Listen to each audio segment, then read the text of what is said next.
Hi everyone, तुम्हा सर्वांचं पुन्हा एकदा स्वागत आहे माझ्या चॅनल डिवाइन मिरॅकल्समध्ये. सर्वात आधी तुम्हा सर्वांना गणेश चतुर्थीच्या खूप खूप शुभेच्छा. दरवर्षी संपूर्ण भारत देश गणेश चतुर्थीचा मोठ्या आनंदाने उत्साहाने साजरा करतो. या व्हिडिओमध्ये मी श्री गणरायाबद्दल आपल्याशी बोलणार आहे. गणराया हा विघ्नहर्ता आहे. तो आपल्या सर्वांचा आराध्य दैवत आहे. आपण कोणत्याही चांगल्या कार्याची सुरुवात गणेश पूजनानेच करतो. तर मित्रांनो, खरं तर आपण देव आणि भक्त यामधील फरक जाणून घेतला पाहिजे. आपण सगळेजण देवाला मानतो, त्यांची पूजा करतो, मंदिरात जाऊन त्यांची प्रार्थना करतो, त्यांच्याकडे आपल्या इच्छा पुऱ्या व्हाव्या म्हणून नवसही करतो. कधी आपल्यासाठी तर कधी आपल्या कुटुंबातील माणसांसाठी.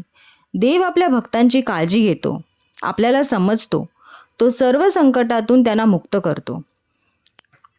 देव आपल्या भक्तांकडून फक्त मनोमन श्रद्धेची अपेक्षा करतो आणि हे तर सर्वांनी लक्षात ठेवावे की देव आपले भक्त स्वतःच निवडतो. म्हणूनच देवाला आपल्याकडून काय अपेक्षा आहे ह्याचा प्रत्येकाने विचार करावा. मी माझ्या व्हिडिओमध्ये आपण सर्वांना एक रेमेडी सांगणार आहे, ती तुम्ही सर्वांनी नक्कीच फॉलो करा. आपण कितीही बिझी असलात तरी आठवड्यातून एकदा तरी गणपती मंदिरात गणपती दर्शनासाठी जावे. दर बुधवारी गणपतीला दुर्वा व जास्वंदीचं फूल अर्पण करा.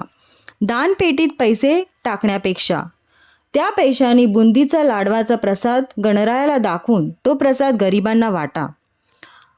आणखीन एक महत्त्वाची गोष्ट मी सांगू इच्छिते, ती म्हणजे जी लोक नॉन व्हेजिटेरियन आहेत त्या लोकांनी शक्यतो बुधवारी नॉनव्हेज खाणे टाळावे. ही रेमेडी तुम्ही नक्कीच फॉलो करा, त्याचे रिझल्ट्स पण तुम्हाला नक्की दिसतील. So thank you.